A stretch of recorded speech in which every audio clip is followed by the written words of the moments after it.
Hi, you're watching the mainstream. I'm Simran Shiwalkar, your host for today, and we are in Pune experiencing the latest edition of Emerge Tech, the multi-city roadshow brought to you by the mainstream. I have with me a true dynamic leader from the industry. We have Mr. Anand Deodhar. He's the Group CIO of Force Motors. Firstly, Mr. Deodhar, thank you so much for joining us once again. Thank you, Simran, for having me over here. Pleasure is totally ours. And let's lead with your experience first. This is the second edition of Emerge Tech Pune. How has the conference been so far in terms of the curation of the content, the discussions, and the overall networking experience? So I think it has evolved very well planned and very well curated as well.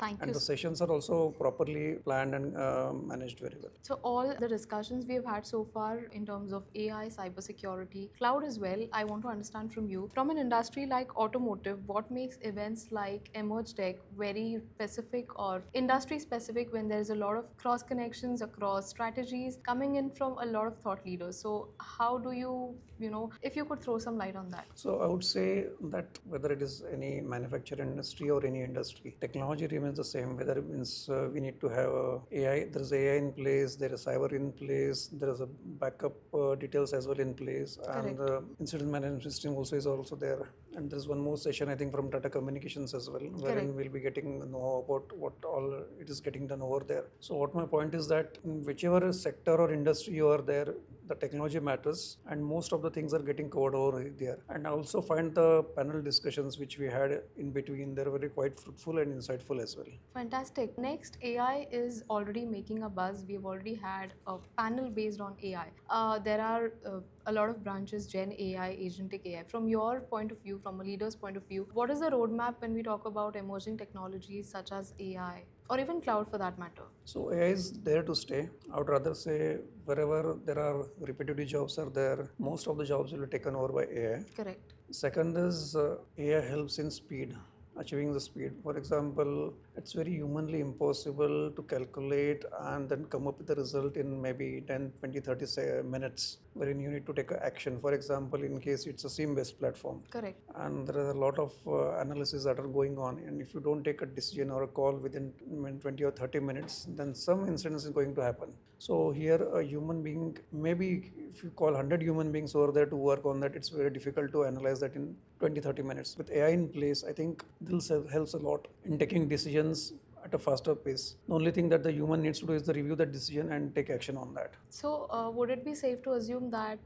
AI would drive the next decade of AI is going innovation? to drive the next decade. It is going to disrupt the market for sure. And I think we need also to unlearn old things, learn new things on AI, how to make AI useful for us. But depending totally on AI is not a right thing to do. We need to have a calibrated rather approach in that. We need to first check what is the output that is given by AI is correct or not. There is also should be a governance mechanism also in place for AI, else you will get garbage out. Rightly said so. And lastly, like you said, there needs to be a process in place. There needs to be a lot of learning and unlearning that needs to be done. So, any best practices or any recommendations from your point of view when we talk about driving digital transformation? What advice would you give, to your fellow leaders or peers who want to keep the innovation on, but at the same time make sure that they balance the legacy systems? So you need to have a fine balance between legacy and the technology, new Correct. technology. Digital transformation starts with identifying what are the pain points in each process. So what I feel is that wherever there is a process, there is a huge potential for digital transformation. Having said so, you need to first have a discussion with all stakeholders, understand their pain points. Then you try to see where technology will help to deliver the results. It should not happen that I'm investing 1 CR in that I'm not getting the output, desired output. Correct. So there should be a relation between investment and ROI as well. Having said this, there is immense potential for digital transformation. You should start step by step, take a baby step, and approach problem one by one, process one by one. There is a lot of inertia as well in the system. Means people feel threatened that in case some digital transformation process comes into a system, there is a threat to my job. Correct. I will not be required anymore. So you need to give the confidence to the user as well, Right. that you are safe, you are in safe hands. The only thing that technology will do is will to speed up the process.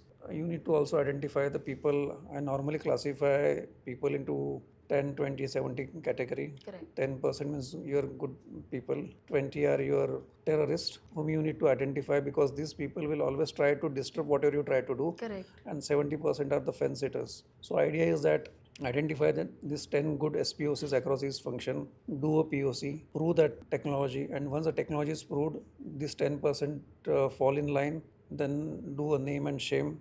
Once you start appreciating these guys, the 70% will fall in line. Correct. Who are the fence sitter? They can go either way or other. So once you have got a 80% adoption rate, this 20% terrorist also will fall in line. Fall in line. So the thing is that you need to identify who are your supporters, who was going to oppose your technology, who have got a lot of inertia, and have a blessing of the department head as well, because without him, then you cannot drive that project.